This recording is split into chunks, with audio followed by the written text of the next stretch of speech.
start. Meanwhile, we chant from page 5. Om Dala Dala Jebe Da Uba Jebe Ge Tawa Tan Tan Je Barda Juba Jeba Tan Chi Je Zo Jebe Ma Amba Tan Yambe Sanjana Dewa Dan Den Donga Dan Ra Nyodo Na Neba Yang Tang Bara Zobe Shangjaran Kyeto Ba San. Sentient beings, limitless in space, especially those enemies who hate me, obstructors who harm me, and those who create obstacles on my path to liberation and omniscience. May they experience happiness, be free from suffering, and swiftly may they attain precious, unsurpassed, perfectly complete enlightenment. All other sentient beings, limitless in space, especially those enemies who hate me, obstructors who harm me, and those who create obstacles on my path to liberation and omniscience. Donc là, on est en train de réciter les 4 incommensurables. And swiftly may they attain precious, unsurpassed, perfectly complete enlightenment.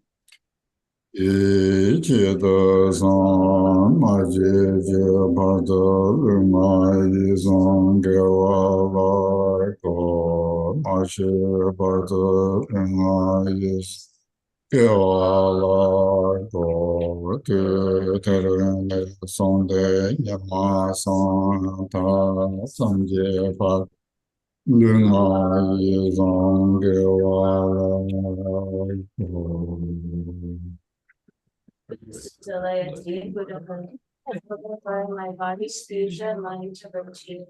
Until then, I will apply my body, speech, and mind to virtue.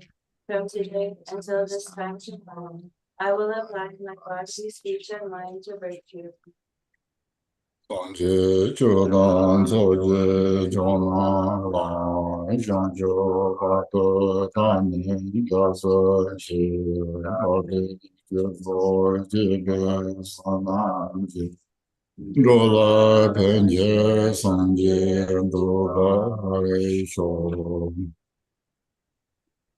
Until Awakening, I take refuge in Buddha, Dharma, and the Supreme Mystery. By the merit of generosity and the other perfections, may I attain Buddhahood for the benefit of all beings. Until awakening, I take refuge in the Buddha, the Dharma, and the Supreme Mystery. By the merit of generosity and the other perfections, may I attain Buddhahood for the benefit of all beings.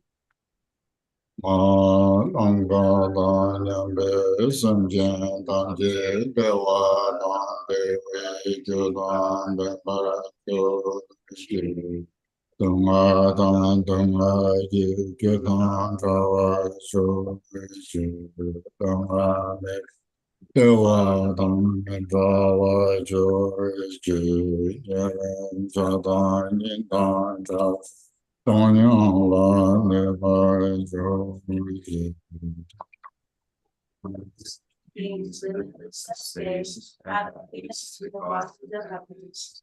May they be free from suffering and the causes of suffering. May they not be separated from the happiness that is free from sorrow. May they rest in equanimity, free from attachment and anger. May all other sentient beings limitless space, have happiness and the cause of depression. May they be free from suffering and the causes of suffering. May they not be separated from the happiness that is free from sorrow. May they rest in equanimity, free from attachment and liberation. We skip the lineage prayer. 16 mandala offering. Sa shi bu ju ju zhen me do dan zhe ra len shi nian de jian ba tong ji jing la me de ge wa ye do ge nam la xin jie wa xiu ge zong yong zuo la me zuo na ba qi na zong san de ji nian de jiu Around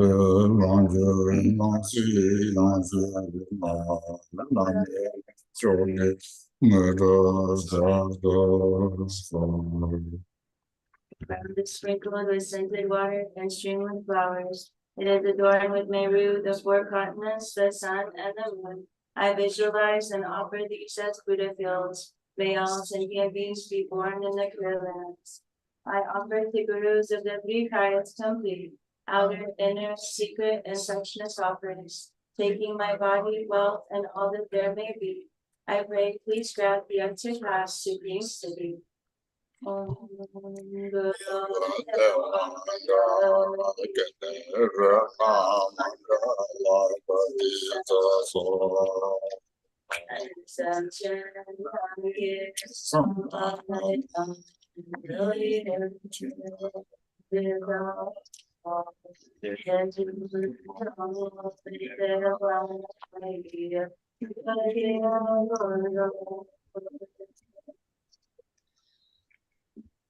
And the Dharma of the greater, lesser, and common vehicles, according to the dispositions and mental capacities of sentient beings. Yeah, that becomes 68 or maybe a little bit more.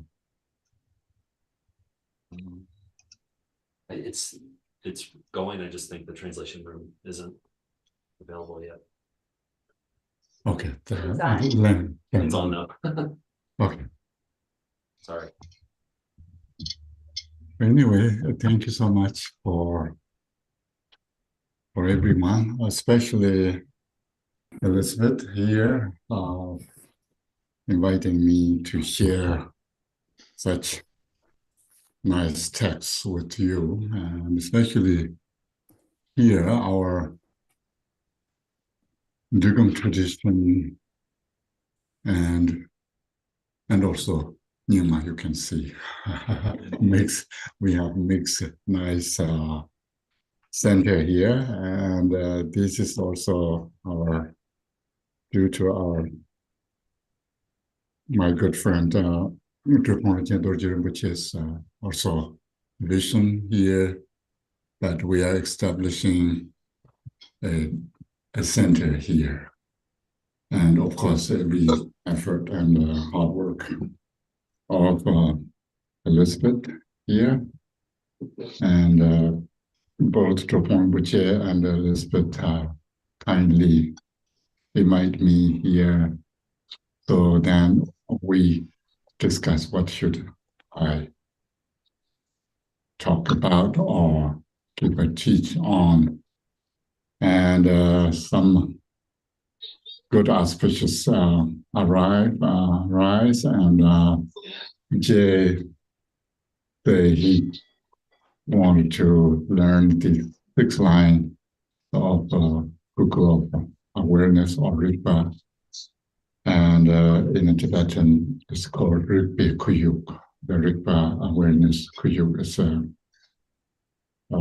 means cuckoo, and it's my honor to share what I know a little bit about these texts, and also it's a good opportunity to learn from you as well. So we have a good group here, and if English translation we need some refinement or more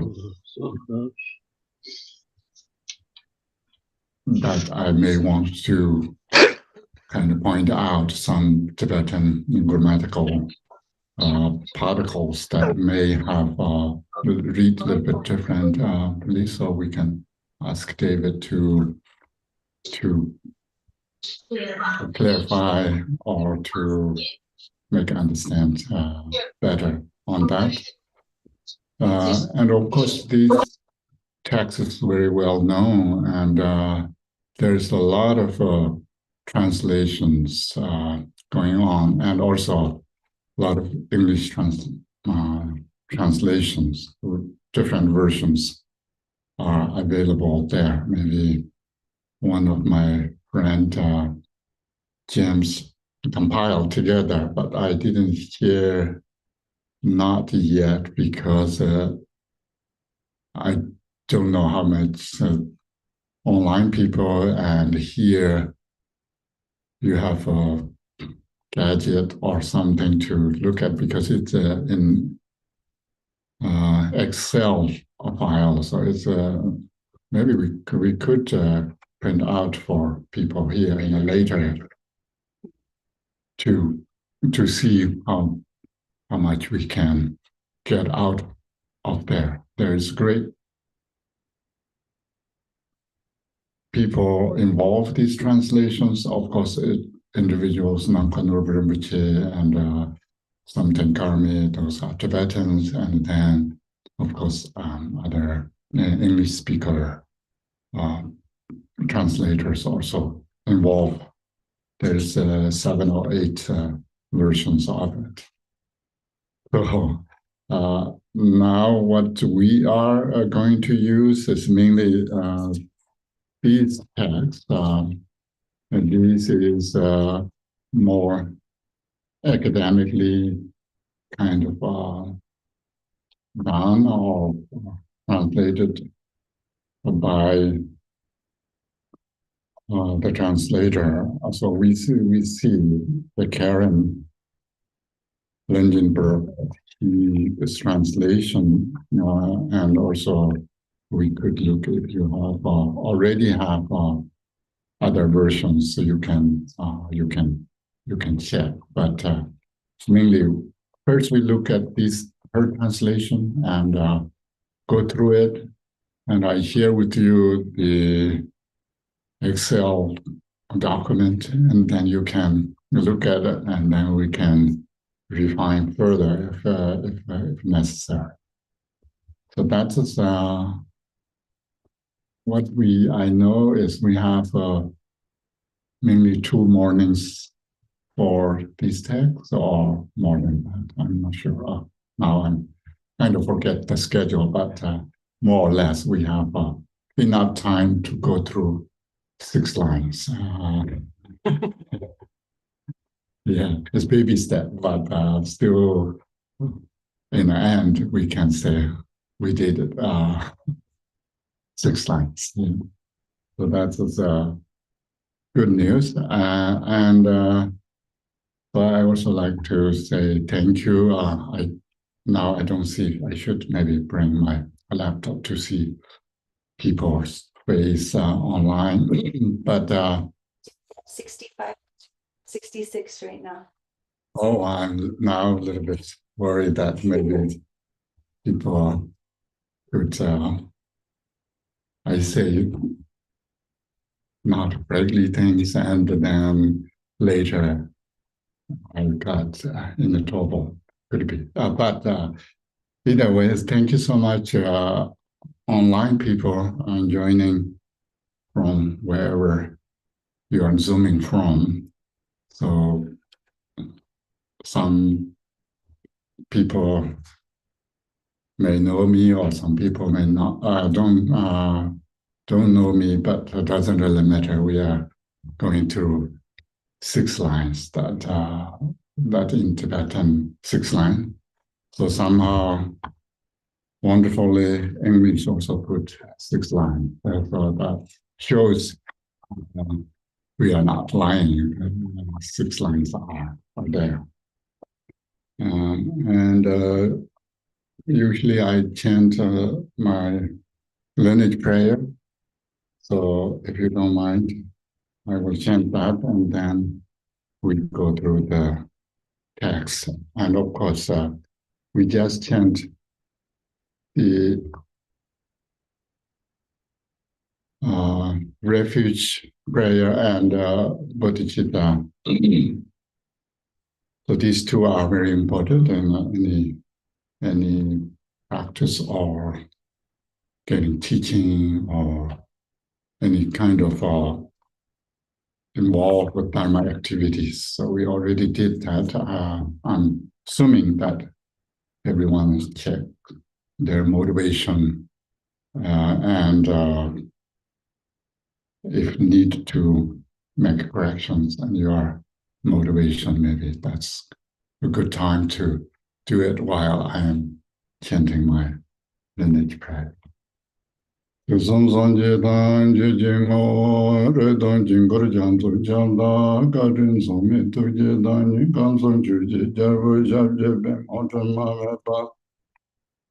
rado de go zung go ba jembo go ne cha zang xian jia zun jiu jie wan ne zi le jin zhong wa tan jie zi do zi ai jembo go ne ji si ju xin jie la ben zi du zo gong ge rong yin nam ge jian de chen yi sam jie me cha bi si zang xie wa yong yi men ga nam ba gen jin qiu den Good night, in the Megono Jazan Dan Son Beba, Gundo Son Bozum Rojeba, Dalo Benzor Giorgio,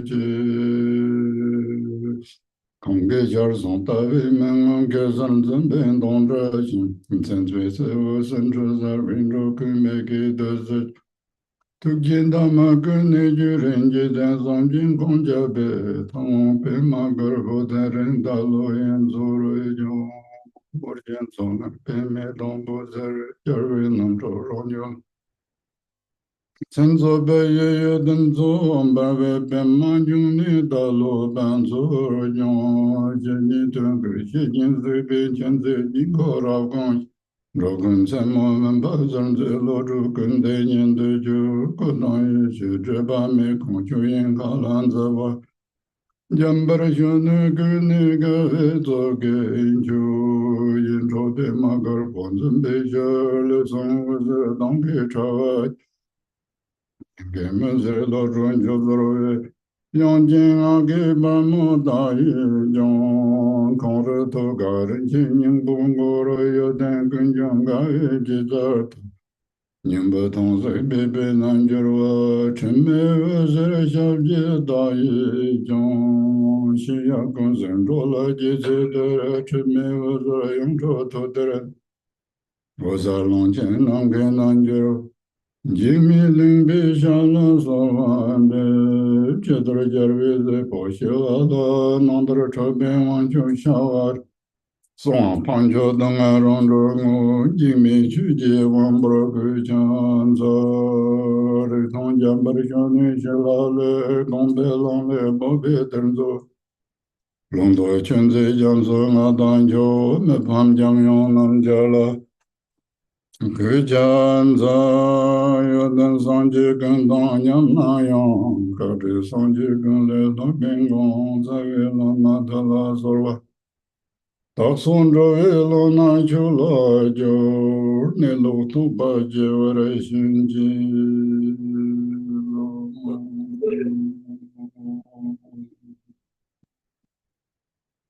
Yes, that's important to have some lineage prayers and also. Okay. Tradition, we have lineages are important, and because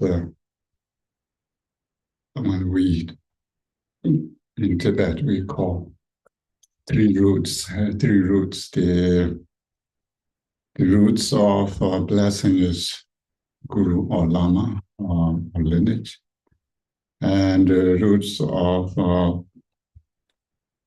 obtaining siddhi is yidams, tutelary deity or the personal deity.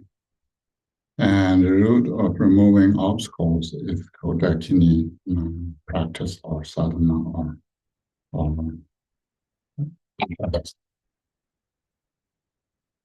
so these three are important. You can see the root of blessing is there to think about. And Dharma practice is nothing but taking refuge and generate bodhicitta and also increase devotion. So these are important things. And our today's topic is is of course Buddhist texts, but particularly in the Tibetan Buddhist texts, and also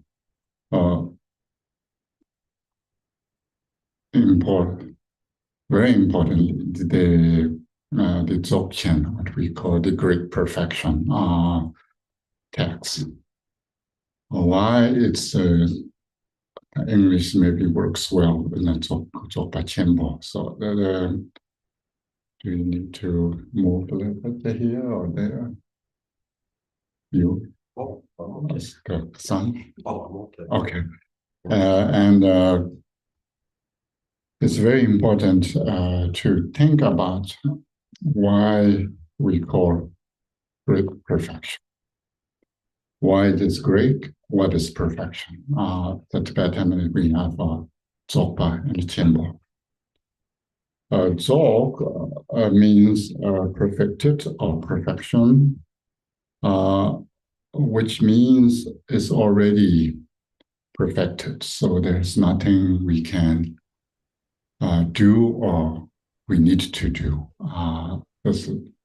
But that's, we talk about the reality of the phenomena and our mind nature. And this is great because when we talk about nine yanas, nine yana means nine vehicles. So vehicles, if we want to talk about vehicles, why is vehicle? Yana means vehicle. And that vehicles has kind of transportation or transferring or carry one place to another place. And that's is the vehicle means. And each vehicle has own system. Own system means they have a view, which means they're based on their assumption and logic and their knowledge, they have a belief that's called view. And then based on that view, then each vehicle or each tradition has their own meditation. Meditation means maintaining that belief. If I believe phenomena are empty, our Rigpa is already Buddha, but then I'm meditating on that. So view is mainly what your understanding and your ascertainment that how to preserve or maintain or develop further, stabilize, familiarize. That's called meditation. And due to own ability of understanding the nature of phenomena, now you are, I'm not saying you, but anyone who believes in that has want to solidify is more, maybe not good word, but it's a more become stabilized that on assertion, on belief. So that's a meditation does that. So each tradition has on meditation through shamatha to vipassana. We can these two are the general terms for the meditation, and somehow we need to stabilize our mind, and then once we stabilize our mind, then we need to sharpen our mind. So these two are mainly shamatha means stabilize our mind, calming our mind, and then karma binding. That's why it's called karma binding. And then vipassana is special insight, which means sharpen our mind. and through these two. But if we don't really have, or we don't correctly understand the nature of phenomena, or partially understand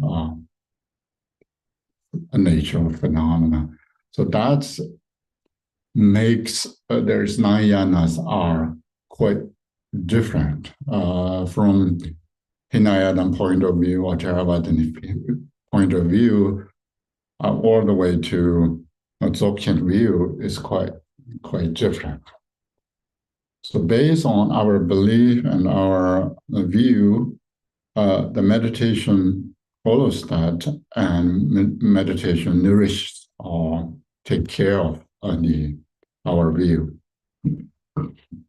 And then conduct means based on what your belief and meditation, what your action is as a matter as well, because that your belief and your meditation is changes or your behavior. And behavior is more or less it's helped to increase your meditation. So that's why we have all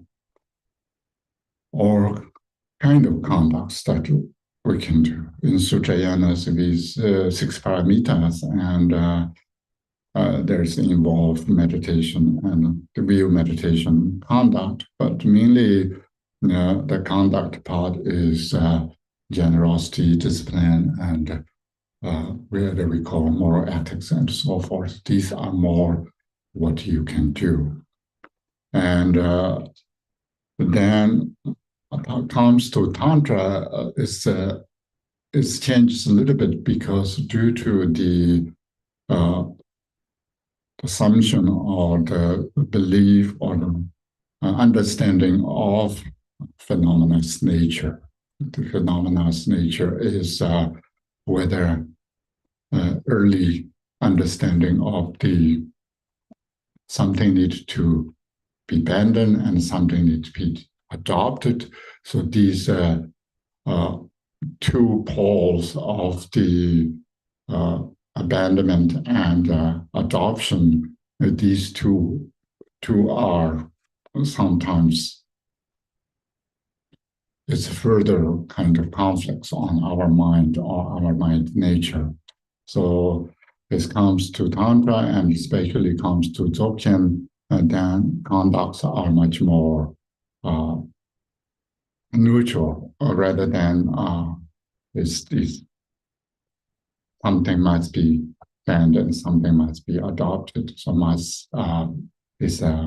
these two are even maybe called sort of violence way of pulling apart rather than need to be a neutral to close to the view rather than the close to or further from the view to fixated on certain things. So these are important. I think in order to understand the Buddhist, mainly we call pedagogy or how to teach, whether Dzogchen or Hinayana or Mahayana, there's always involved with the ground, path, and fruition. So that these three are very important. And the second part, the path, contains these three: view, meditation, and conduct. So the first part of the ground is another important topic. And sometimes I often kind of emphasize on this because most of the time there's less availability of the texts that clarifies what's the ground, what is the view. And secondly, most teachers is barely introduce or say what is the ground, what is the view. So these, due to the lack of textual sources and teachings on emphasizing these, people have a little bit confused of uh,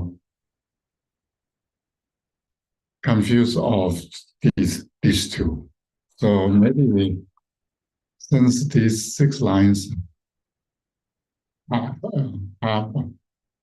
my point of view, maybe we can talk through this first ground, and then we can look at the path. And in the path, then we maybe can think about view meditation conduct. And then final deliberation fruit. That is important. So you can see here in the Buddhist teachings, we have 3 steps: the ground, path, and deliberation, and view meditation conduct. This you can hear most of many teachings about how these 3 sets are different from, and also how these 3 sets are similarities, or even said the real meditation conduct is mainly coming from the path. And so then we need to talk about the path. And especially we are look at first the ground. So ground is very metaphorically and also when we look at what does ground mean, even in English. English, of course, we need to always choose to use words that already in Sanskrit or Tibetan to translate in English. And Tibetan, we use he. So he is, most people translate as ground, but sometimes you can see spaces or foundation. It doesn't really matter if we know what we are talking about. But first, the choices of term, we are probably basis and foundation and ground. So somehow people choose as ground as closest to the ground. So the ground, as you can see here in the Buddhist tradition, we have ume, the 10 umes or 10 grounds of the 10 stages in a Sutrayana. And ground have this use in the sutra, the tantra a lot. And when we say alaya, and also as kunxi, so the ground for or ground or universal ground. So the ground is sort of established English term that now sort of everyone talks about and know about the ground.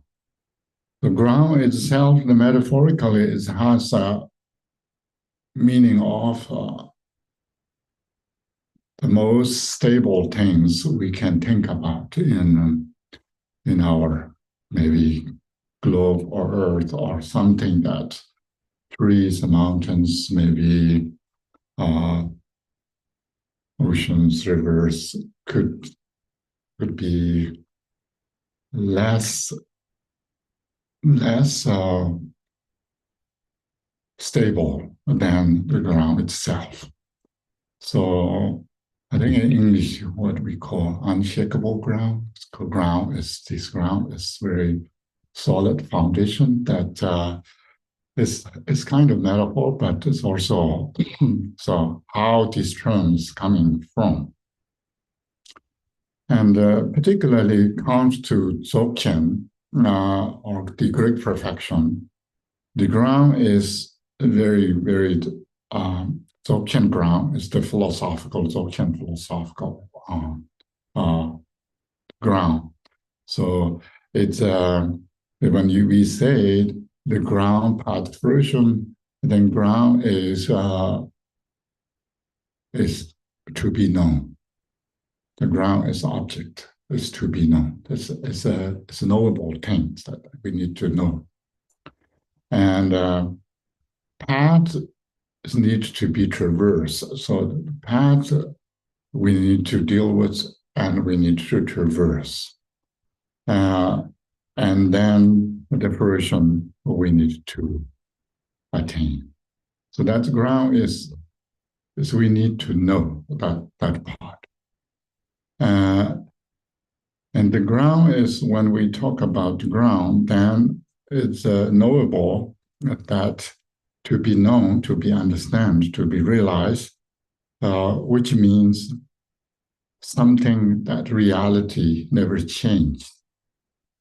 It's objects of knowledge. So nowhere of the ground, whether we call it in the Dzogchen tradition Rigpa or awareness, or one's own my nature, or conceptually understanding, even we need to learn through conceptually what is ground, and then of course a recognition will come that however the knower of the ground is maybe call Rigpa or Yeshi, or both Rigpa Yeshi sometimes. So these if people are maybe not familiar with the Tibetan terms, the Rigpa Yeshi means I use gnosis Rigpa. It's shorter, it's easy for me, but sometimes, of course, people like to use wisdom and the Rigpa is intrinsic awareness or sheer awareness or there's many ways of translate as Rigpa, but I just use awareness because if once we know this, what is it designating the term awareness to Rigpa, then we don't really need that many to modify or clarify the term itself. And same thing, Yeshi is gnosis that close to Sanskrit jnana that is become gnosis or Rigpa. And then Rigpa Yeshi we have together with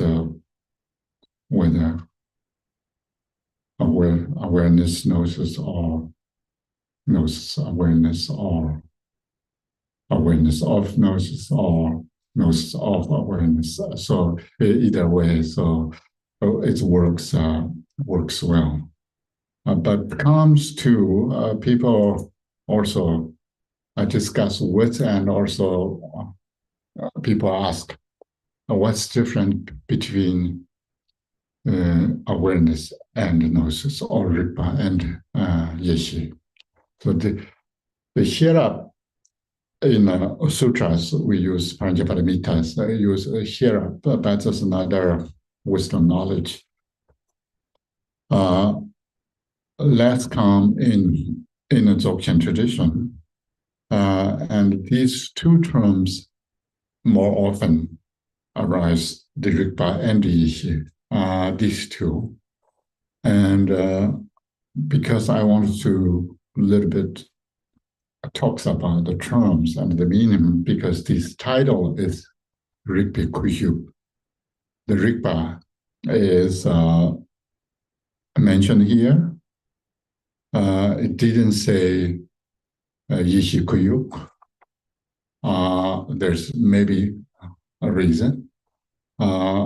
Because sometimes we think Rigpa and Yeshi are the synonym, of course, maybe synonym.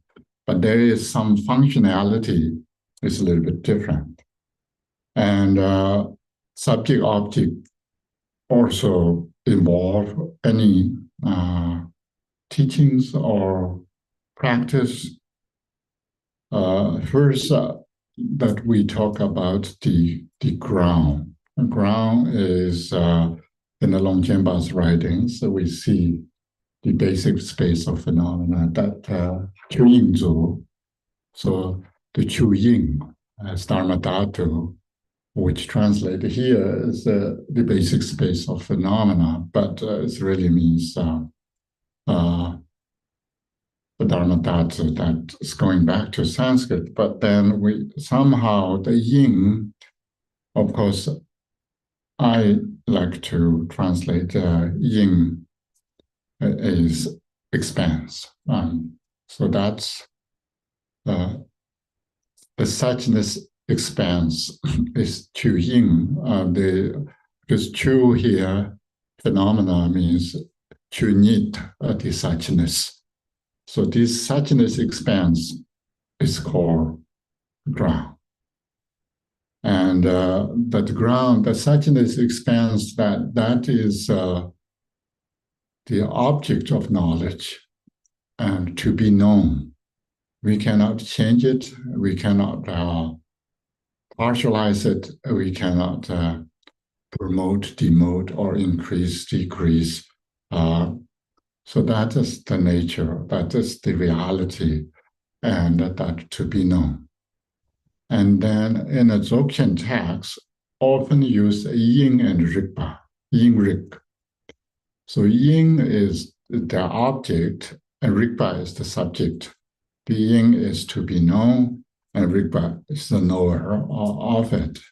So this Yin and Rigpa, of course, then the final fruit, Yin Rig Yi Mei, the indivisibility of Yin and Rigpa. So that subject-object duality will collapse or become union, and then Yin and the suchness expanse and awareness become one. And so it's very important that Rigpa is here in this title. And of course, why not Yeshi? Yeshi is sometimes used a lot in Dzogchen texts, but here's maybe this talk text talks about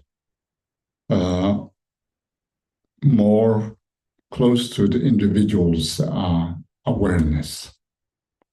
And I have discussion with others what's the difference between the awareness and the gnosis. So my understanding is gnosis is a universal awareness that close,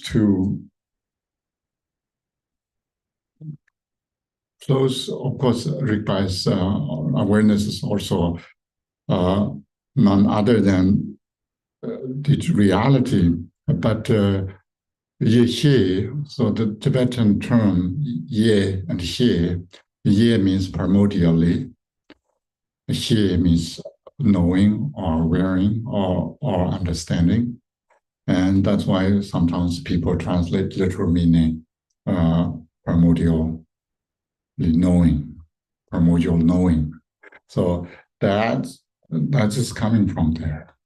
So this Yeshi is nothing to do with maybe I should not say it that way, but the Yeshi, or the primordial knowing, or the gnosis, which is not involve individuals' individuality. And that is a more objective reality that the Dharma that infused with wisdom, or the gnosis, the primordial knowing. As it comes to Rigpa, Rig means aware, or and feel, or know, or understanding. So these means it's more every single one of us have ability to recognize our own nature. So that's why this Rigpa is more or less individuals on awareness. So of course these two are need to be come together, because the universal gnosis or the wisdom, that is like a mother, like wisdom, and the Rigpa is the childlike wisdom that in the Dzogchen texts always talk about the meeting the mother light and child light, or mother Rigpa, or mother wisdom and child Rigpa are going to meet. Once it's become aware of one's own nature, which is not other than universal gnosis, and recognizing through one's own Rigpa, which is one's own mind nature. So that is the recognition of the one's own mind nature, and Dzogchen meditation or practices always involved with the recognition of the Rigpa, or the gnosis. And that's why the Rigpa is important.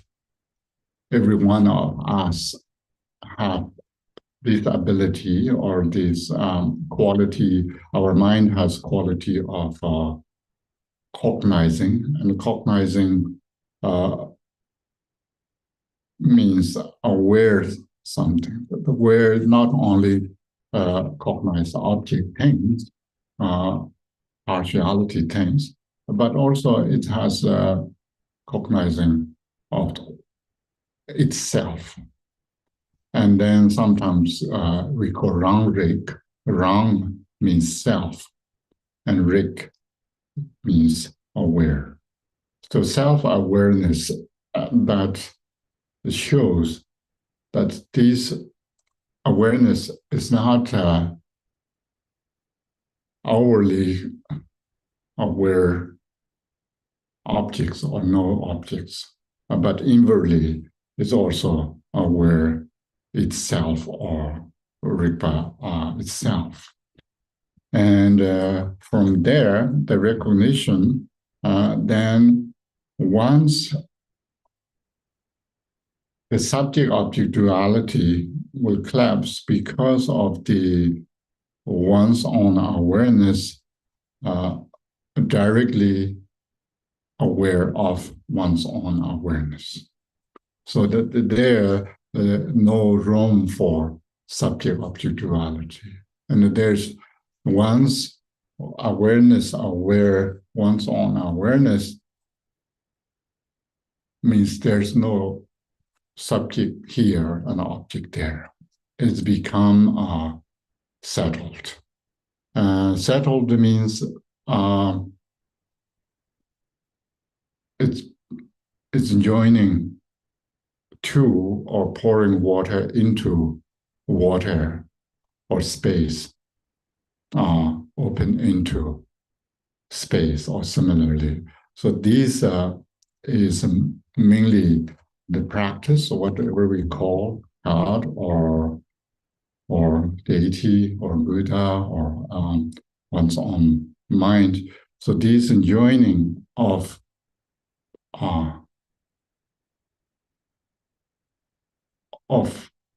non-dual aspect is the main practice of Dzogchen. And the Dzog here, in this recognition, perfected or completed all Buddhist teaching or any teaching that talks about the nature of a phenomenon. There's nothing that we need to perfect beyond that. So this is the perfection. This perfection is not temporarily achieved, but it's already in us. And that's why we are just revealing it. It's not we are discovered and then we created and developed, but this is just further and further recognition of the mind's nature is first recognized through the view, and then we kind of nourish or further developed through the meditation.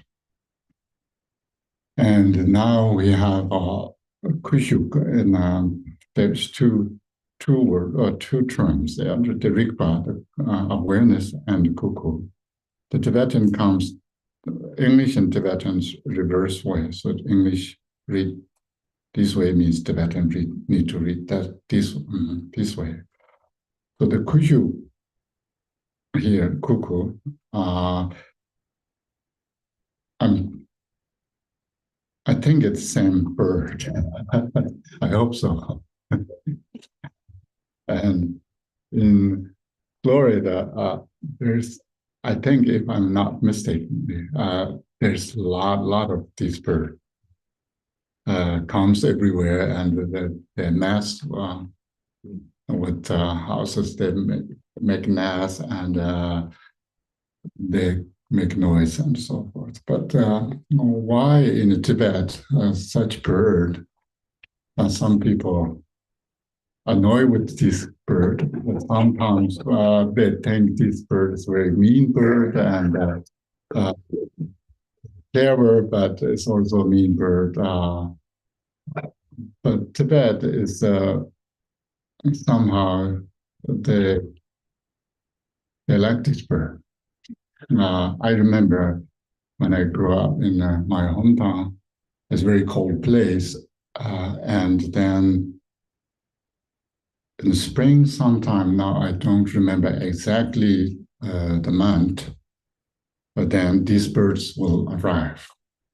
And then these birds sort of make noise we call sing. And then we see the Yimilingba's Tsoklu. We have these birds migrates. Summer comes to Tibet and winter goes to South Himalayas, India side. And once these birds come, because in Tibet it's so cold in the winter, and then spring, the animals become very weak because the grass and everything cold grass, there's no much grass to eat and everything sort of froze. So many animals could die in spring until these birds come.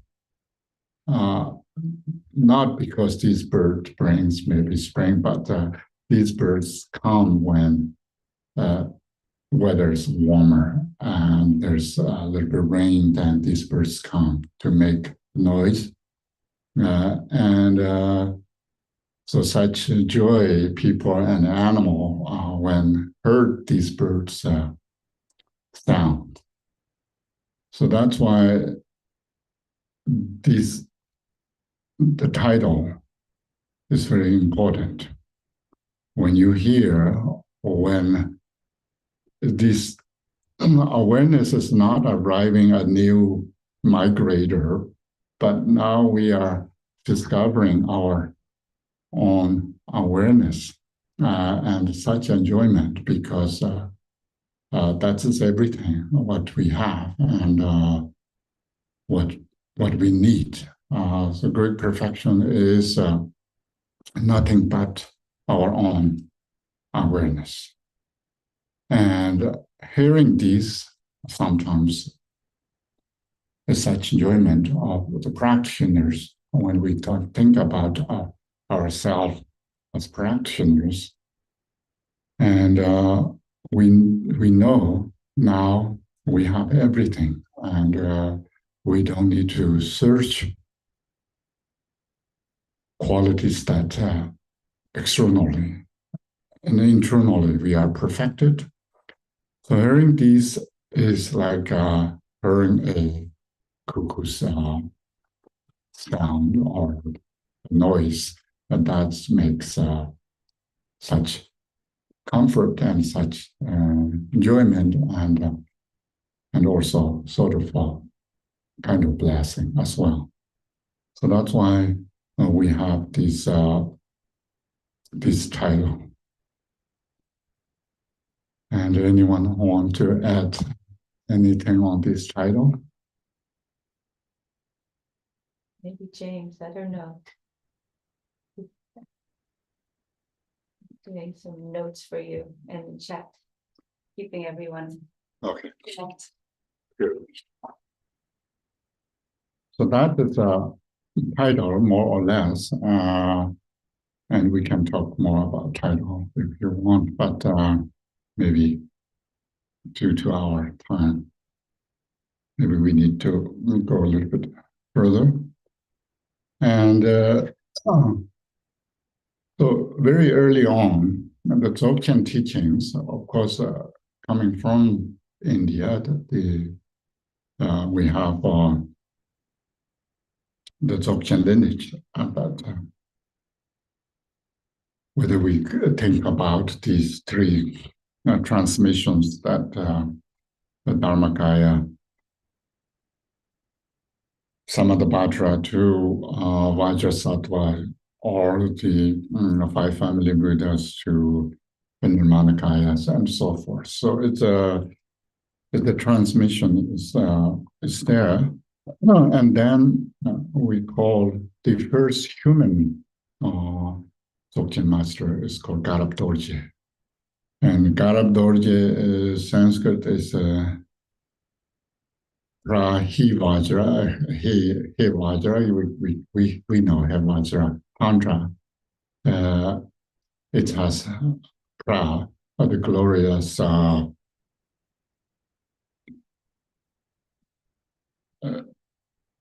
supreme joy or supreme delight. That's the Garab Dorje, that's the name. And then we have Manjushri Mitra and Jnana Sutra and Vimalamitra and Guru Rinpoche Pema Sambhava. All these are Indian masters. And from there, we have two masters come to India, and Vimalamitra and Guru Rinpoche. And those, of course, Venditas, we call the outfit or appearances like Pandita, but in reality, they are the Buddhas. And then we have the first most famous Lotsawa. The Lotsawa means translator. Tibetan, we call him Birotsana, but Vairotsana. So these three are mainly the transmitter or the propagator or the translator or the teachers in Tibet, the Dzogchen teaching. If we think about any Dzogchen teaching that transmitted from India, so we can think about these three. And then chronologically, if we wanted to talk about, of course, in ranking or hierarchical structure, we have Dzogchen itself has these three structures or three hierarchical structures. And first we call Simde, the mind theory. And then second one is Longde, the expanse or the space, or somehow lately I use a matrix space matrix theory. And then the last one is called the pet instruction series. So these are mainly three categories in the Dzogchen teaching. And so this, at least these three, we don't really know how to put chronologically, but somehow the public availability is simpler, and also in the Dzogchen ranking, it's more basic. So that's why its teaching occur in historically is earlier and for the public. But of course, the Menga De and Samalana Mebas. So this last one, pit instruction series, has 4 categories: the outer theory and inner theory and the most theory, and then the secret theory and almost secret. The almost part is called Yingtek. Yingtek means hard essence. Hard essence means the distillation of everything. So that we cannot have more than or better than Yingtek. So Yingtek is general term we use early on. And then we have Yingtek has different Yingteks, the hard essence of Bimala Mitra. We talk about these 2 Panditas, one's Bimala Mitra, and then hard essence of Dakini, which means Guru Rinpoche taught to Yishin Tsogyar, and the Yishin Tsogyar is Dakini. So hard essence of Dakini means Guru Rinpoche's teaching transmitted to Yishin Tsogyar, and Yishin Tsogyar put in a terma. Terma means tertiary, which is hidden tertiary. And then we have the Vajrayana's teachings, but later we call the oral transmission of the Vajrayana. So mainly these 3 are come down, and you can see the hard essence aspect. Hard essence is the latest distillated teaching that Longchenpa later more sort of condensed form of his Lama Yangte and Kabra Yangte, and then even furthermore he used Sama Yangte. That is those texts are still, of course, due to the Longchenpa's collection. Even this 4 part of Yingtek or hard essence tradition, now we have 13 volume that consider as Longchenpa's on text, but mainly these 2 we call the mother Yingtek text, that the hard essence of Bimala Mitra and hard essence of Dakini. The rest is writing. And those all are available to us, and also the lineage of empowerment and oral transmissions are unbroken. So until now, maybe few of you already got the whole teachings of this 13 volume core or part of essence. And then after Longchenpa, of course, we have numerous tertons, famous tertons, Fangje Lingpa, Karma Lingpa, Pema Lingpa, and Rinzi Goden, and later we have Dunjum tradition and Chongling tradition, and many, many. So each one have these more Nyingtik teachings. They may not call Nyingtik, but or it doesn't matter, it's Nyingtik. But due to Longchenpa's tradition, which later comes to Jingmei Lingpa, and that's called Longchen Nyingtik. So Longchen Nyingtik is Jingmei Lingpa's tradition. And that's related to Longchenpa because Longchen Ramjan show in the Wisdom Vision to Jingmei Lingpa 3 times and transmit all his teachings. So that's why we have a Longchen Nyingtik tradition.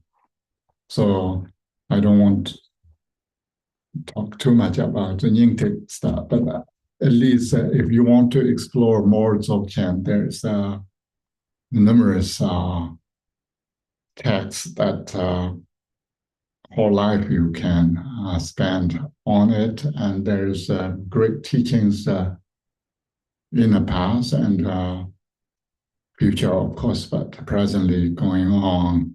These Dzogchen teachings and more Longchenpa's writings are translated in English, and then we have maybe 17 tantras and their commentaries, and so you really can spend all your life to study that. And we are studying here today. It's much more simple, yet I would not say it's easy, and shorter. And that's sort of pit teachings. So if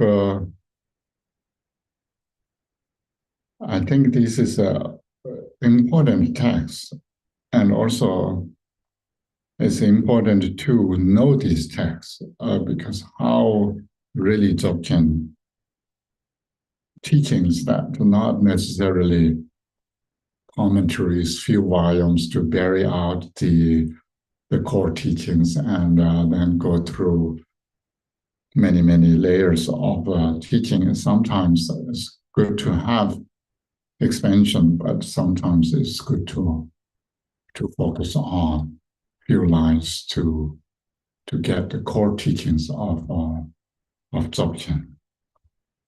So here we have that.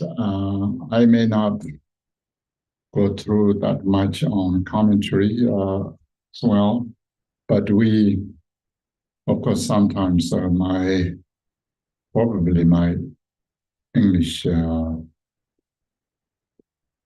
insufficiency, my English, sometimes I make some comments, maybe people rolling their eyes and other stuff, so that could be going on. But I also, going through these lines, I also want to comment a little bit in the English translation. And later, if you can find better English translation, or we can discuss or how to do it. It's a nice way to spend here.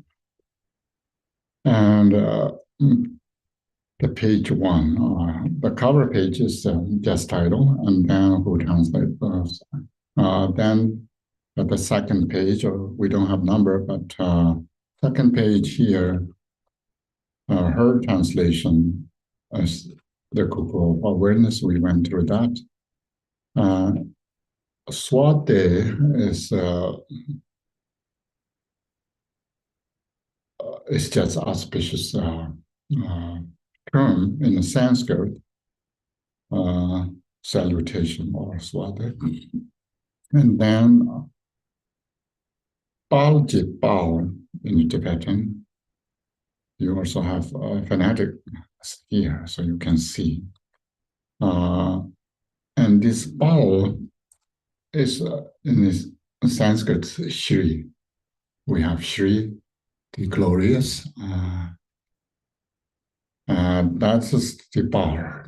Here use supreme abundance. Yeah. And the glorious way, the glorious of the glorious. There's nothing that about it. It's of course Dzogchen, the Greek perfection, how the great perfection introduced here. And then Gyumdende Kunta Sambo Kusum Tok Dorje Deva Chembola Chansalo. So almost these all read together in one sentence almost. The auspicious, glorious of glorious, Bhagavan, Samadabhadra, who is the great bliss of the Vajra of, or the Vajra of body, speech, and mind. I pay homage. So it's talking. They're all talking about Kunta Sambo, the Samadabhadra, and Samadabhadra or Sanskrit. Tibetan we have Kuntu Sambo. Here probably slightly the grammatical particle is whether we call typo or error as Kuntu Sambo, but Kuntu here. That's grammar things, meaning just change. So Kuntu Sambo. We talk about Kuntu Sambo often, and there's Bodhisattva Kuntu Sambo and Samadabhadra and the Buddha Samadabhadra. And here the objects, the main objects of who is the glorious Bhagavan, the glorious of the glorious Bhagavan, that is Samadabhadra. The Samadabhadra translated in English, many people quite differently. All good, or what we use, all good, ever positive, and so forth. And so almost this Kuntu is not only the everything, of course, include time, is saying ever, it's never changed. This goodness or this positivity may never change. And of course, Bhagavan, the transcend victorious. There's no victorious in Tibetan, but these transcend the Bhagavan, how we translate, maybe people are used just Bhagavan. Yum means destroy, abandon, overcome negativity. Dan means possess, habit, with. So Dan means positivities. All the positives are endowed with, or the negativities are abandoned, and they It means transcend, go beyond. So these three are a verbal form. Jun, Dan, De. Jun, to destroy. Dan, to possess. De, to transcend. And that's the equivalent of Bhagavan? Yeah. So sometimes in a Tibet translation of Bhagavan, like Buddha, we have two words, Sangye, have both Sangba. Sang means awake, Je means pervade or and Changchup, Chang and Chup as well. Chang is something that purified. Chup means everything internalized, which means realize everything. So Kyom and then these two are because in Buddhist teachings we have two things: Bang and Dog. Bang means abandonment. Dog means realization. So these two contains the whole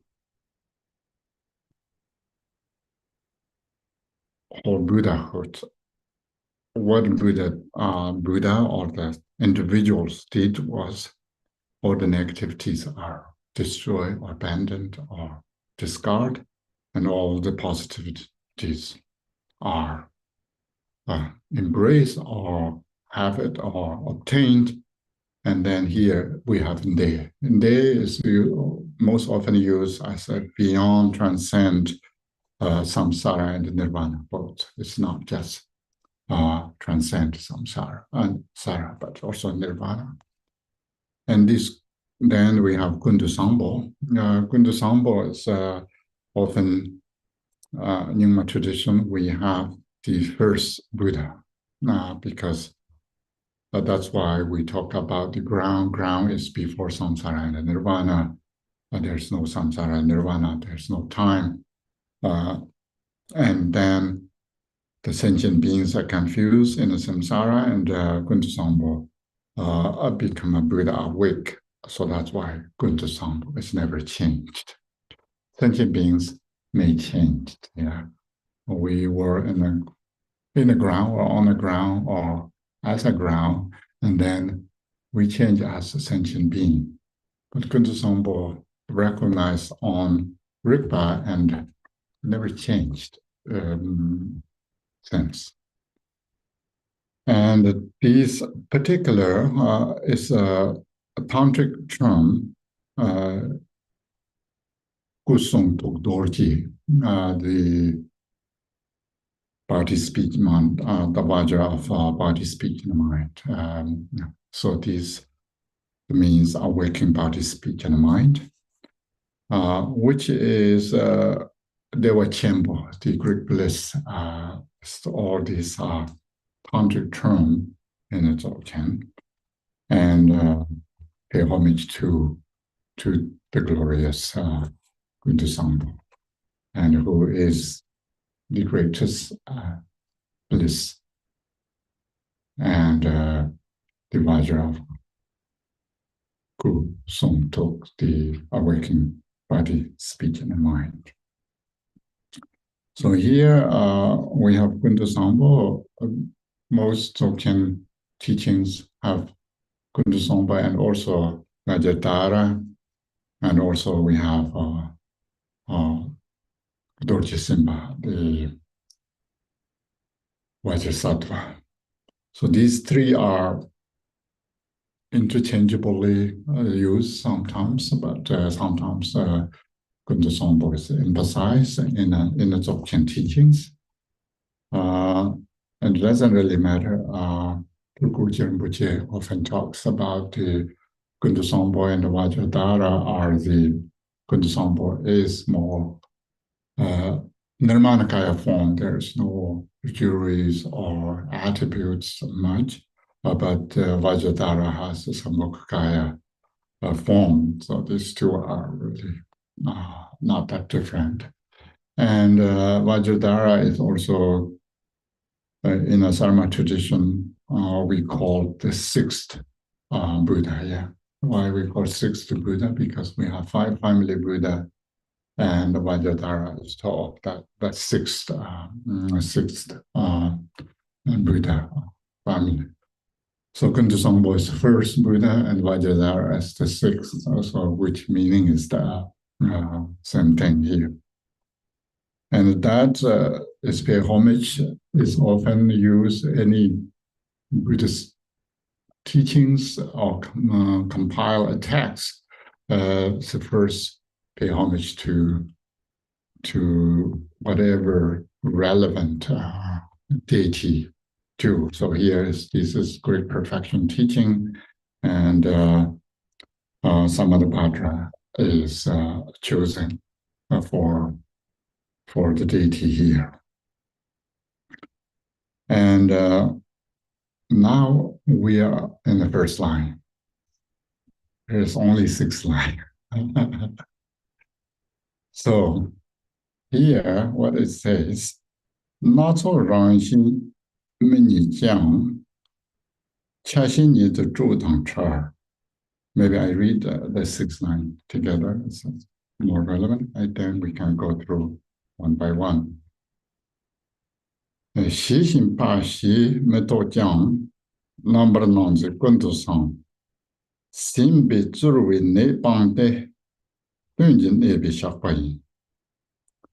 So here I want to wrap these 6 lines maybe into ground path version, maybe. And if that way it's a little bit clearer, what is saying, what's the purpose of it. So ground, whether we talk about the ground path version or we isolated Dzogchen ground itself. So Dzogchen ground we know is whether we call exist or occur or being or everything is difficult once we put in the mouth to say. But Dzogchen texts also introduce that this ground, at least what we call being or exist before samsara and nirvana. That's what we need to think about. Because both samsara and nirvana are a little bit distorted version of it. Somehow, I really like the idea of refraction of the sunlight through the glass as is a more refraction, refracted or refraction. The way the light hits the crystal is refraction, and then the way it comes off the skin is reflection. How sunlight's refracted in the microscope cameras. The camera refraction. Okay, so that's a part is sort of happening. And the Kundu Sangpo prayer in Rinpoche Gotem's text, and also GPI and Gashi Rinpoche's favorite chanting, that single ground yet two path and 2 version.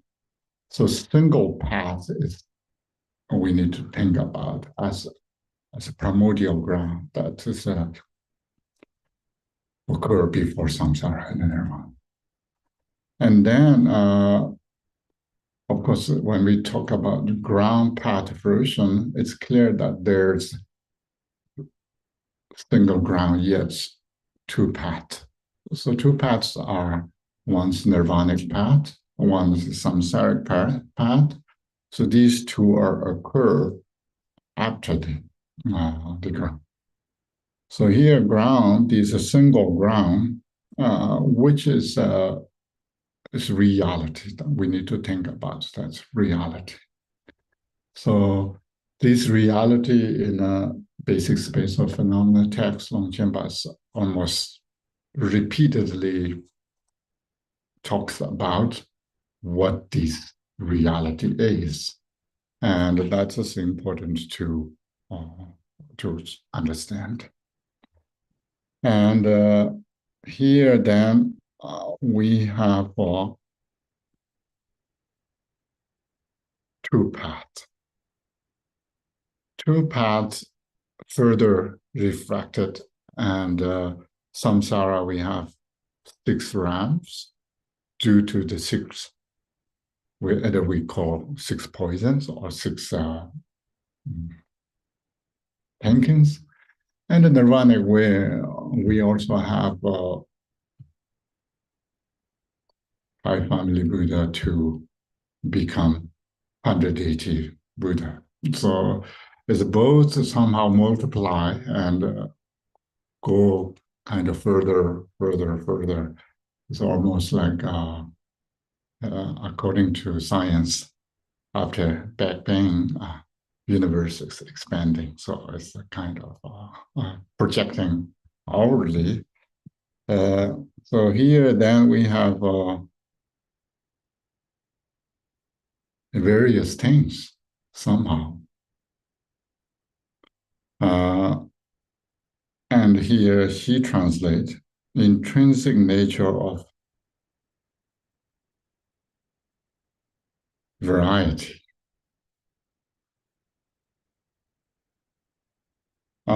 We could read here, she read this as a genitive to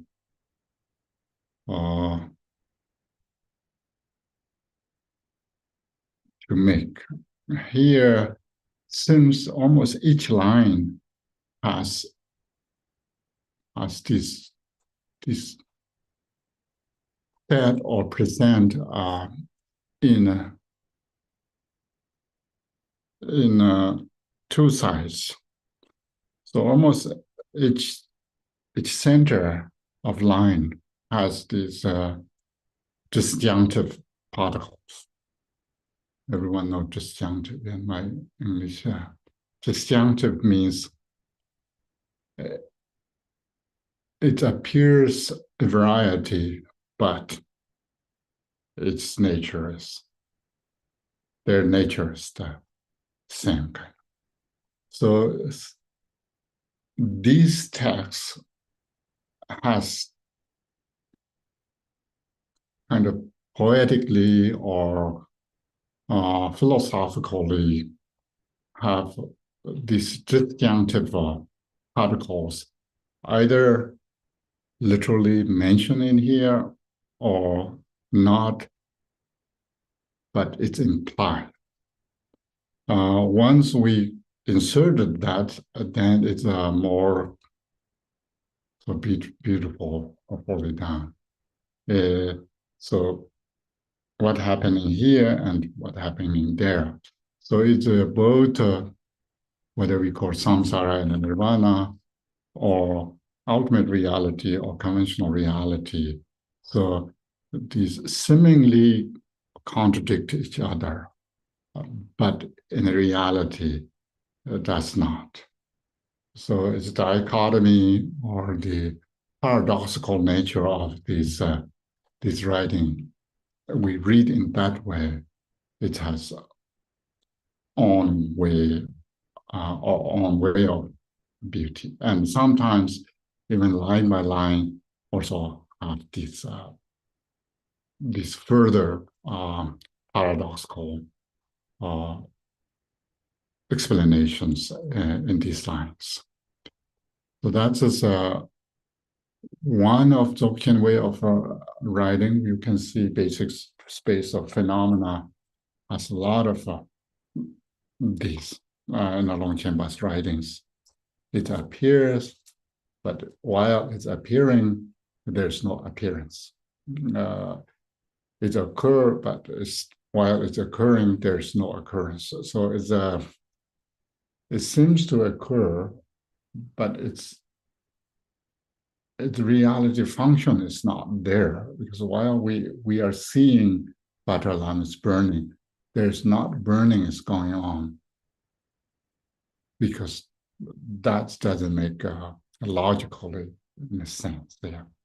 So that's why I think these early Dzogchen writing symbols are presenting two paradoxical things to make a statement that there's no paradoxical going on.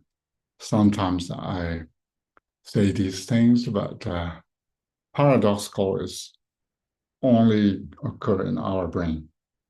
Reality has no paradoxical here. There's no contradiction in reality.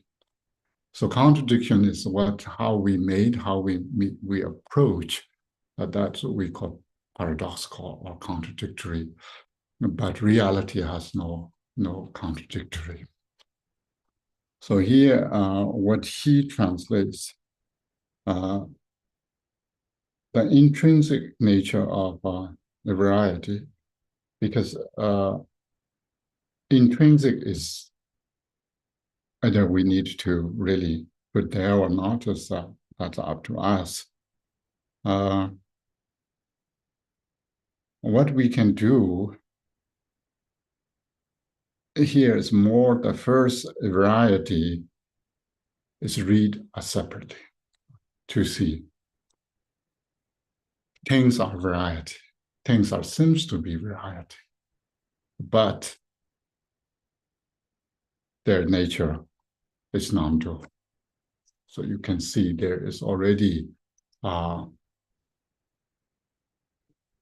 juxtaposing these two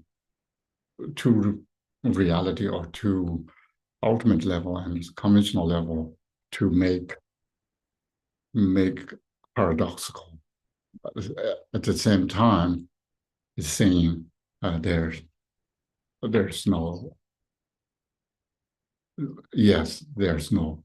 paradoxical. And then we also have in a literal, it has another further disjunctive particle. So in a line, we could put a disjunctive particle in between to say things are variety, but then we have their nature are non-dual. Then further disjunctive particle, that two lines disjunctive. It's not in a line. And or then the last line is, if this is non-dual, then why we have variety things, or why the partiality occur? This table, we can think about the corners, legs, and all partialities. So samsara is nothing but partiality, the parts that make all samsara. And so the further disjunctive or paradoxical present here, because due to we say there's variety, but that is the main statement. Things can appear variously, very differently, but they are not different. So that's even when we think about the ground, through the ground, or somehow ground has to appear samsara and nirvana, but ground itself has no samsara and nirvana. So these further distinction between samsara and nirvana are not occur inner ground. This ground itself is a non-dual reality. And this non-dual reality further, however, can occur or seems to appear as partiality. Here, one thing that seems miss the, of course, that how I read these lines, but that implies that based on my understanding. And then further, the second line, partiality is free from complexity. But if we read just like this, if not my English problem, then it would not be but here. It's and, because the intrinsic nature of variety is non-dual, but partiality is free from complexity. It's the same meaning, these two lines. It's not but then. It's not, there's no contradiction, there's no disjunction of it. Both is saying the variety is non-dual and partiality is complex, free from complexity. That's saying the same thing. There's no, the grammatical particle, disjunctive particle is not functioning here. Even putting in English, but this doesn't make any sense here. We need to use as and rather than the but. So these disjunctive is these two lines. There's three disjunctive particles going on. The first line, after not all, the variety as one, that clarifies the further non-dual nature of it, take care of, but still appears partially or partialities appear. If there's non-dual, how can appear partiality? So these appearing partiality or seemingly partiality, but again, another but.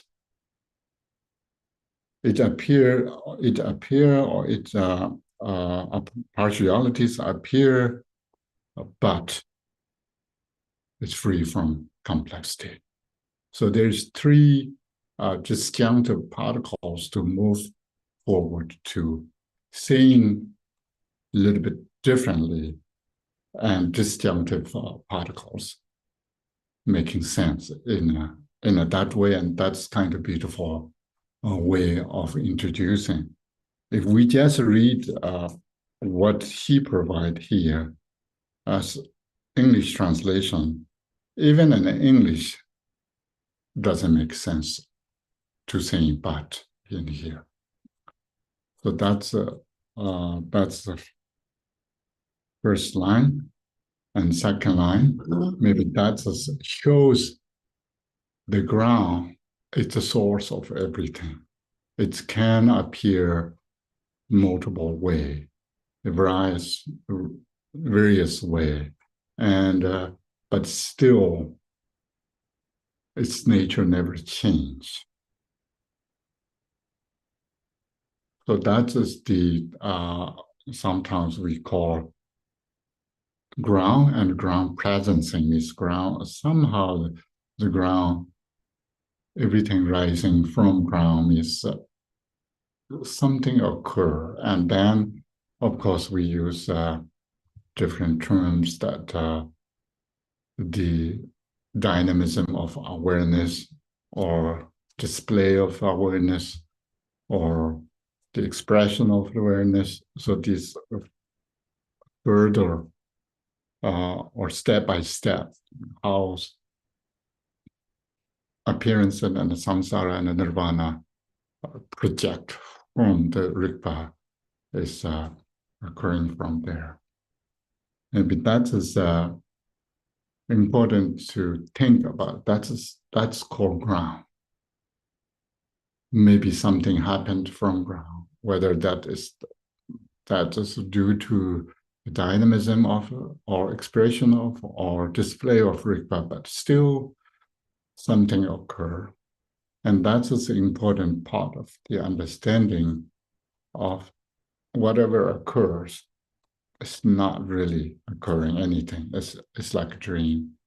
And that's then slowly we can understand that logic, that philosophy, that term, to then we can ascertain our view. Maybe today we think about ground, and later we can compare with translations, and let me know if my understanding of this English but is working here or not.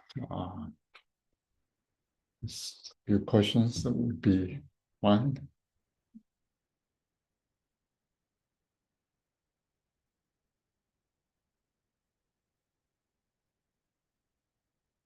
I talk too much or okay. Can you say a little bit more about the primordial grounds awareness versus the individual awareness? I think if I heard you right, there was sort of a distinction, like the mother. Yes. Once maybe many people don't really know Tibetan term, Rigpa and Yeshi. Sometimes there comes to Rigpa Yeshi with genitive to say a gnosis of awareness. But most of the time, it's used separately is either Rigpa or Yeshi. And then I got kind of conversation or the questions from others. That's what's the difference between awareness and gnosis. So my understanding here is a gnosis or gnosis is primordial, universal awareness or wisdom. That's kind of mother light or mother wisdom. And then when we say Rigpa, which means awareness, and that even the term, it's too aware. It could be used as a verb. But Yeshi is a noun. We cannot use Yeshi as a verb. So it's primordially knowing, or the gnosis is a noun that describes the universal wisdom. The awareness or the aware to be aware or cognize to cognize. So that can Rigpa use as a verb, which means I recognize my awareness. Use the same rig. That rig is individuals'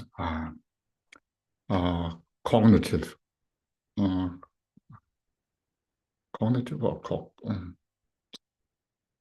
it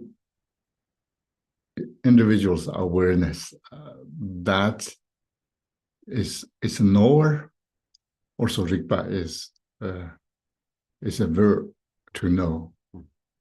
The object of knowing, knowledge of Rigpa is Yeshi, the wisdom.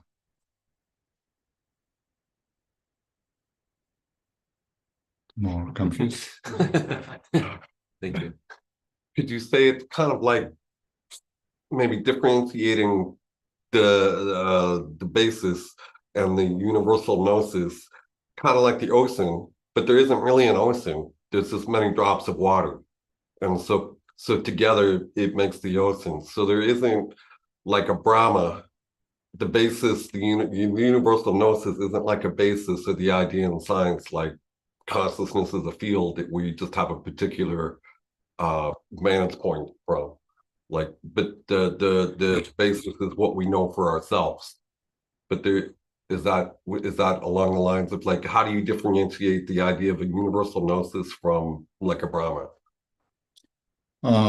Yes, of course.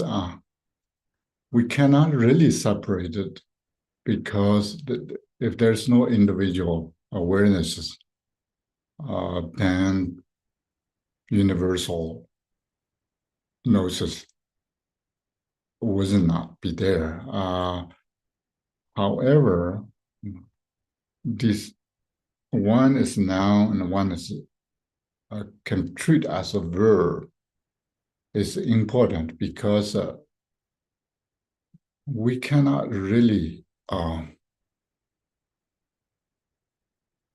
Yeshi is saying that primordial knowing, the cognitive sense of universally is there, but treating as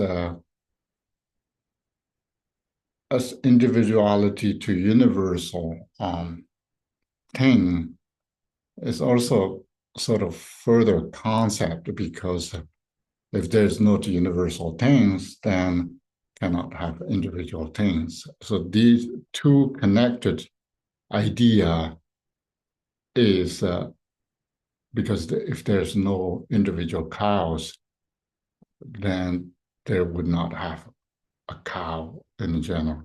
Cow, yeah. But it's a little bit different than that, because one is construed as a reality that object to be known, and one is kind of knower. The final collapse of the yin and Rigpa are same thing. The yin, the expanse and awareness become one. So there's no subject-object duality.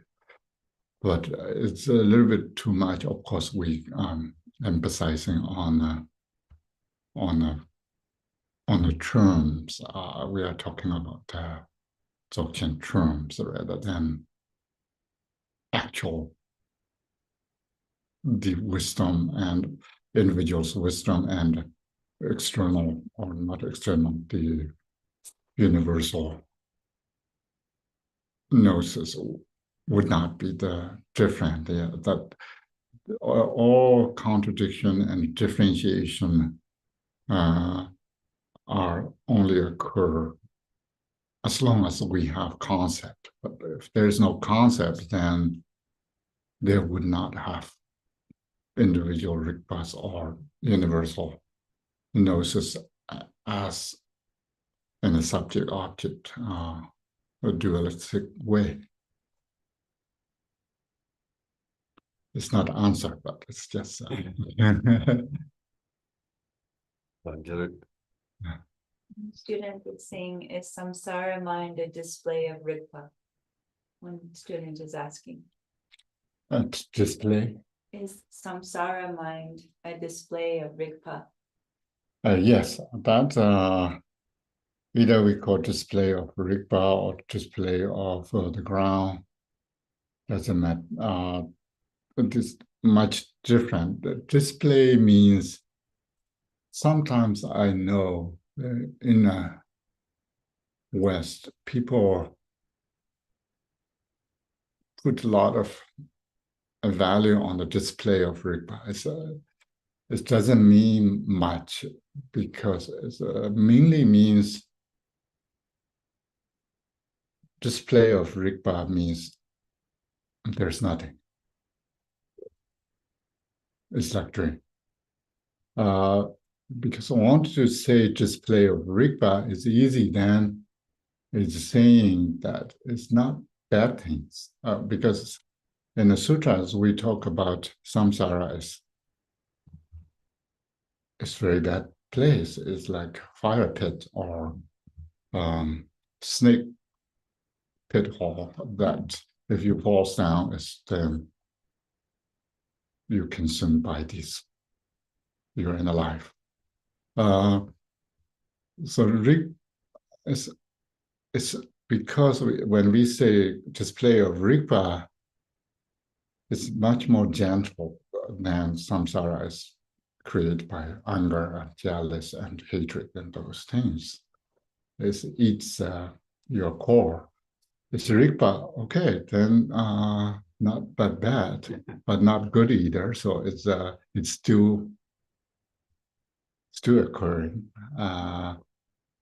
Yes, it's Rigpa, but if your mind is then it's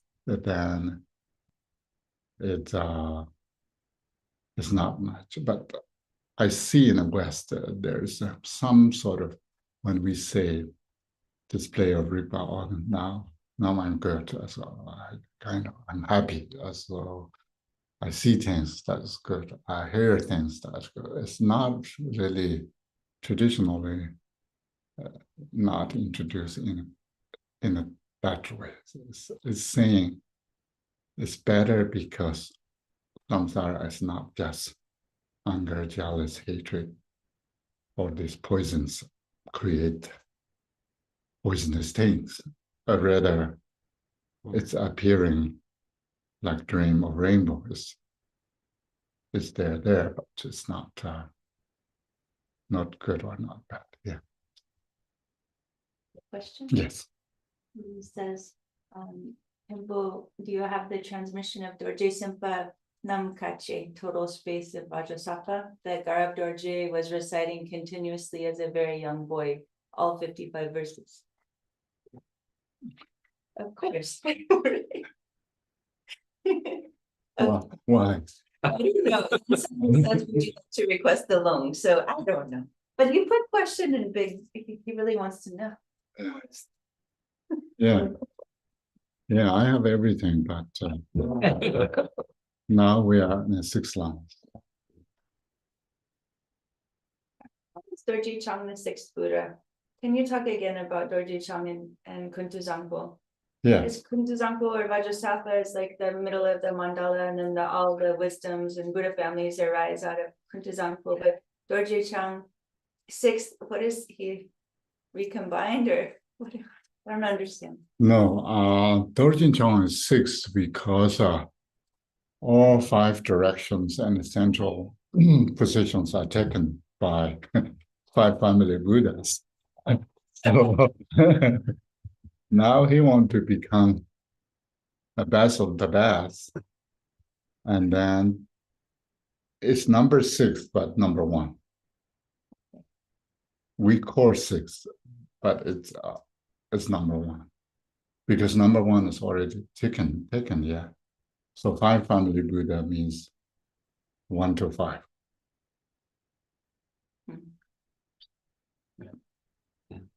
Dorje Chang, it seems like in the Drikung practices, it's a lot connected with Guru Yoga. And Kuntuzangpo is more the pervasive ground. Yeah. And Dorje Chang is more given this like personified character of aspiring to be Dorje Chang, or it seems like a little different. I don't know if it's because of the Sambhogakaya aspect, but Yes. I've asked before if they're the same, and some people say yes, and some people say not really. At one point, the Tibetans are very fond of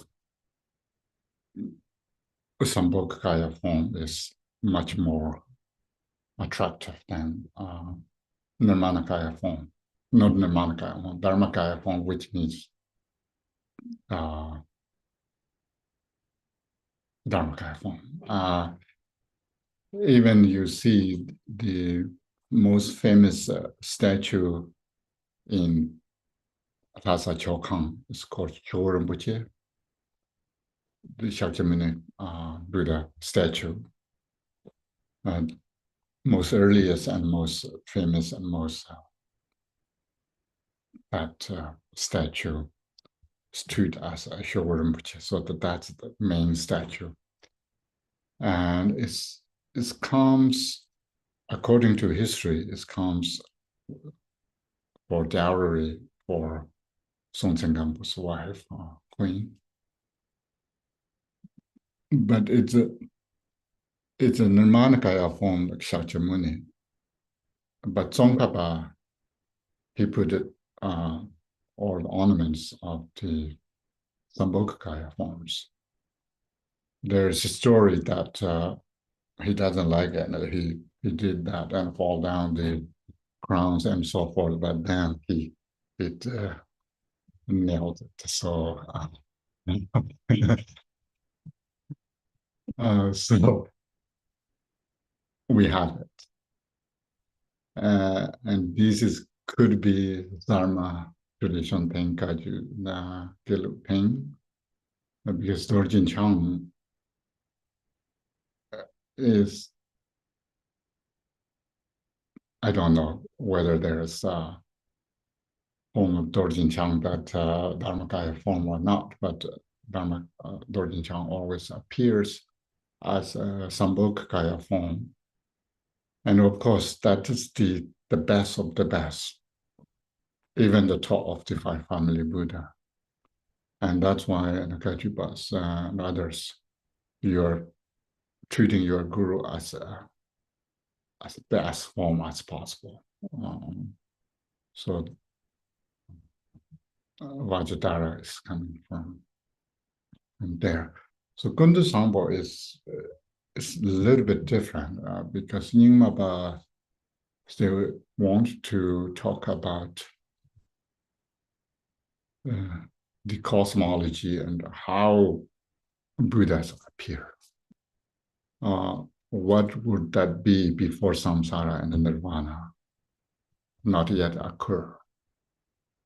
And then finding a first Buddha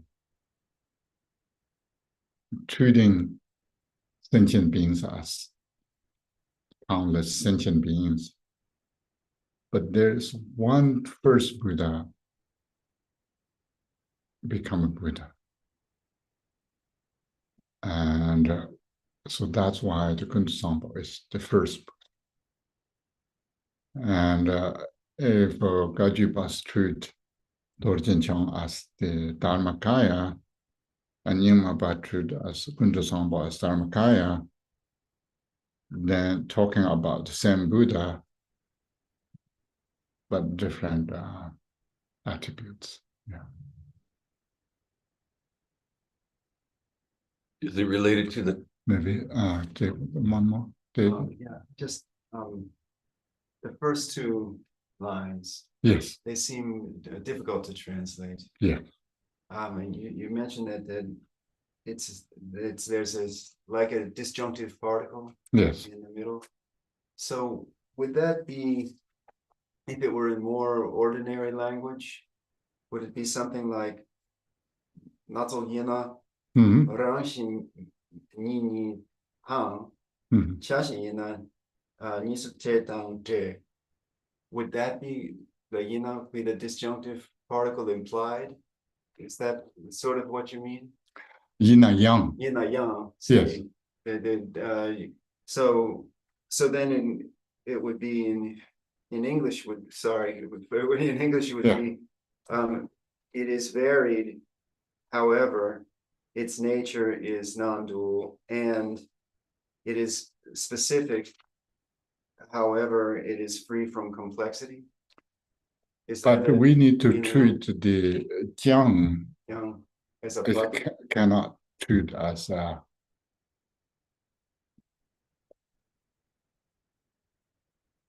as the end, I think. That's, you can't read it as and, No, because if you say it, if we say it the way I just said it, then the first two lines mean exactly the same thing. Which is Right? what he said. I mean, so they, so how does the young differentiate the first two lines? yes. It's step by step to saying the caution comes after first line. First line is already sort of statement that there is various things, but its natures is nisameba. Then the caution comes if there's nature is non-dual, then how can arrive parts? Oh, I see. Okay. So that's jiang is necessary here. But what, based on her translation, what do you think it's but is relevant here? But I don't know. I think that her translation is sort of the same as what I just said, where it's like it's varied, but its nature is non-dual. It's specific, but it's free from complexity, is what the way I read what she has said, but I don't see how the two are different. Yeah, that's what I'm saying. Her translation, these two lines seems to a disjunction with but. But my understanding, if we translate this way, then but seems not working, rather better to say and. Right. But Tibetan seems young. Yeah. We really cannot treat as and. We need to treat but.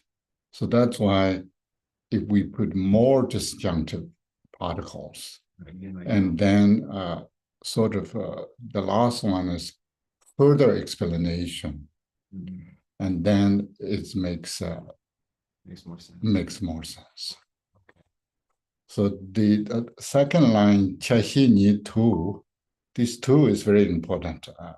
I mean, sorry, people who don't know English grammar, not don't know, never studied Tibetan grammar. The two is very important here. So cannot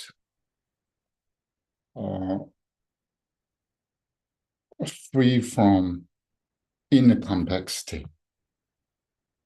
Right. So he doesn't translate two in here either. So ni tu means ni tu nana appears in or as various aspects, but it's free from complexity. Right. So it would be chashi need to know. Yang. Yeah. Uh-huh. J. Yes. First one is not so jirang hi yin na yang. Not so yu na yang. Rang hi ngone ni suyo mare. Yin na yang nang chokre. Not so chashi ni tu nang chokre. Ni tu. So the ni tu is very important indication of the there is not a but. Maybe you can explain a little bit further.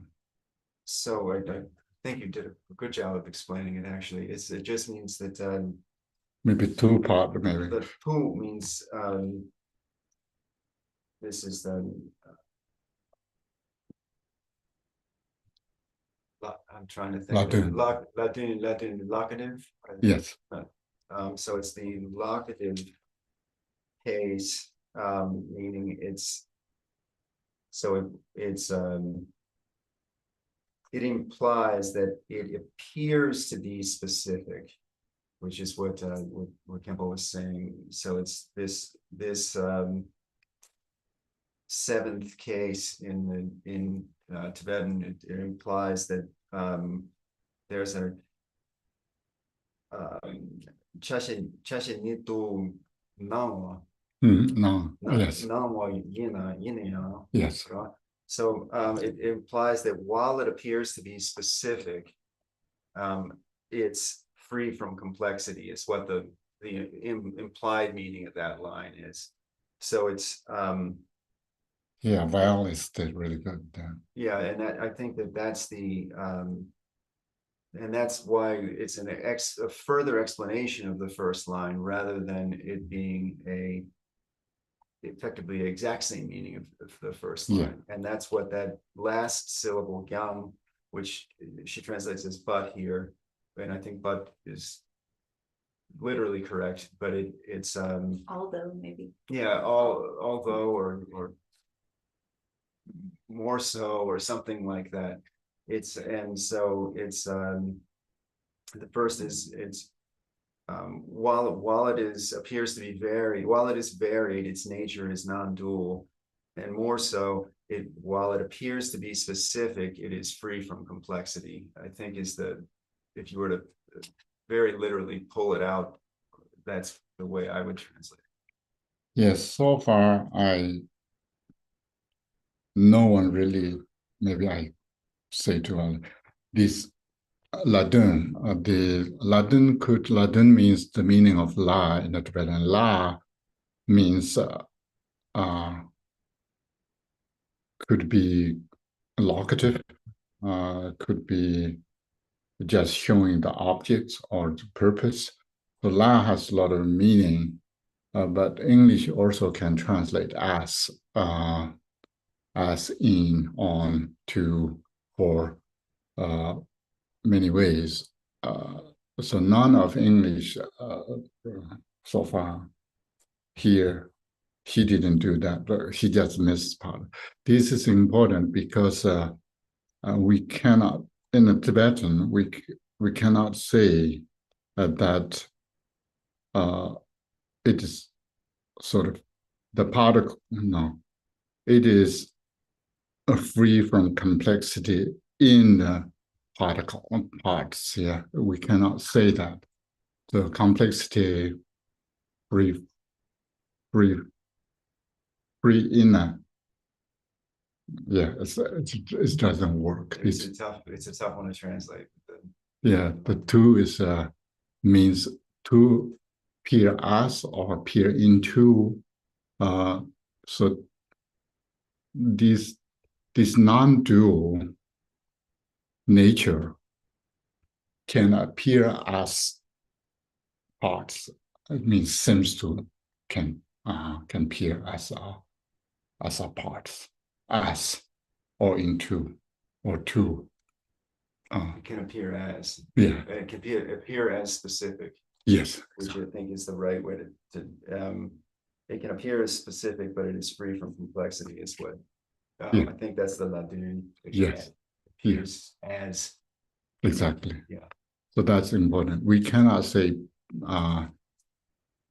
free as in specifics, then it doesn't work. So, yeah. So two is very important here. Maybe, David, you can show or write down those things. There's one more question. Yes. Subanesh says, Khenpo, thank you for the teachings for the ordinary person. Samsara and nirvana are distinct and not the same. How can we practice on a daily basis so we can gradually experience the equality of samsara and nirvana? Maybe we can talk about it even more this afternoon. Yes, maybe that. Yes, these are exactly here. Of course, we all learn that samsara and nirvana are non-dual or not two things. At the same time, we are in a samsara, most of us, and think about all samsaric problems and try to attain nirvana. So I think here mainly we talk about the nature or the reality, and so the reality that the whole Buddhist goal or understanding is, if we know exactly what reality is, that will solve the problem, because samsara or the confusion or the problem is all rising from the mistake, confusion, delusion, ignorance, and so forth. So yeah, these are tough things. I think these texts are, there's various things, but we still need to remind that they are not really two separate things. As practice is more reminding us, yeah, and especially we call mindfulness, which means constantly reminding us to what things around us, how we can understand that, and that's how we can apply that practice. So it's it's maybe it takes a little bit of time to juggling with these two things. So that's why here is repeating, because first everyone saying, so various things appear, but their natures are non-dual. Then people asking again, if it's non-dual, and how can that specifics can appear if there's non-dual? And then it's repeating again, say, but it's free from complexity, a non-concept there.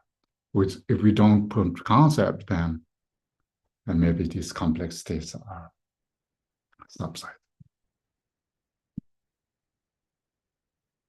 Okay, maybe this evening we need to talk about non-dual things. Okay.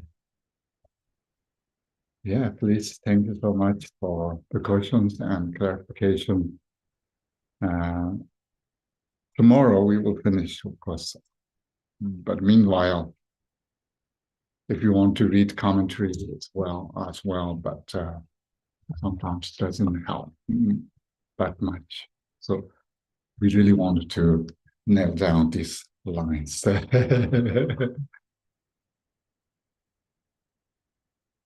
want to do dedication? Or?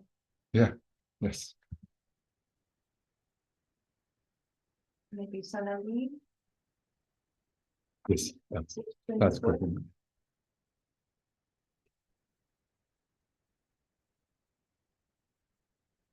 Tibetan or just English? That's English. Page 24. By this merit, may I attain omniscience, having defeated the energies by wrongdoings, may I live with all these who are tossed to the oceans, samsara, by the waves of birth, old age, sickness, and death. Precious, glorious, sweet Guru, seated on a lotus at my heart, hold me with kindness and bestow accomplishments that gladly change my mind. I pray for the excellent health of the Guru. I pray that the Guru lives us with the long life. I pray that the Guru's activities spread far and wide. Grant blessings that I may not be separate from my Guru. May every individual be quickly cured of disease. May all illness, without exception, never occur under any circumstance. May by the force of the power of prayer, may the aspirations of the many consciousness be accomplished within this very life. May all obstacles be pacified. May everything be auspicious, and may their wishes be fulfilled according to the Dharma.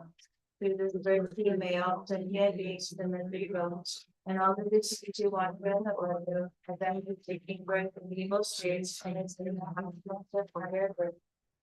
Just as the hero Manjushri realized things as they are, so we just Samatavadra. I will follow in their path by perfectly dedicating all of these virtues. Since all such dedications have been raised as degree by the Buddhas of the three times, I perfectly dedicate all my virtue for excellent monument.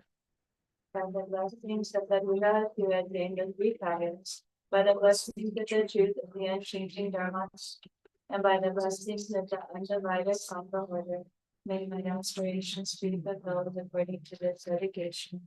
By the power of the three jewels truth, by the blessings of all the Buddhas and Bodhisattvas, by the power of having fully perfected the two accumulations, and by the pure and inconceivable nature of the Dharmadhatu, may these prayers be fulfilled accordingly. By the virtues selected in the three times by myself and all beings in samsara and nirvana, and by the innate Buddha virtues, may I and all sentient beings quickly attain unsurpassed, precious, perfectly complete awakening.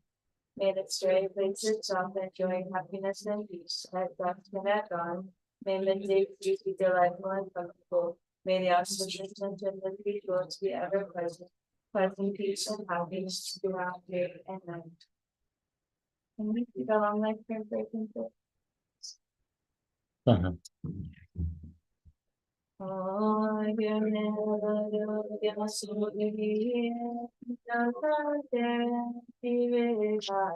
Boundless noble wisdom, peace, most dear Rama, Jamila Durgato, no that boundless noble wisdom, peace, most dear Rama, your melody just no God guarantee boundless noble wisdom, Jesus, most dear Lama, Thank you. So tonight we have teachings at Del Sol from 6 to 8. Thank you, everyone. We'll have it online, and I will do my best to fix the translator issue with the international translators. So, Okay. thank you. Okay, thank you everyone online and here. See you tomorrow if you have time. Please come back. We have 4 more lines.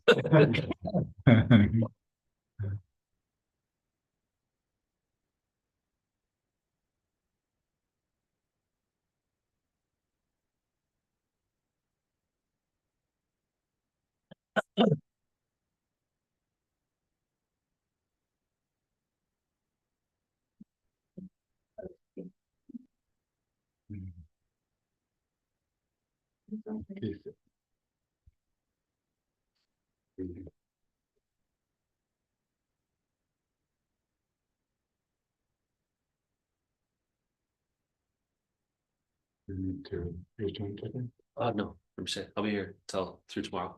Okay, it's good. Yeah. He's also with the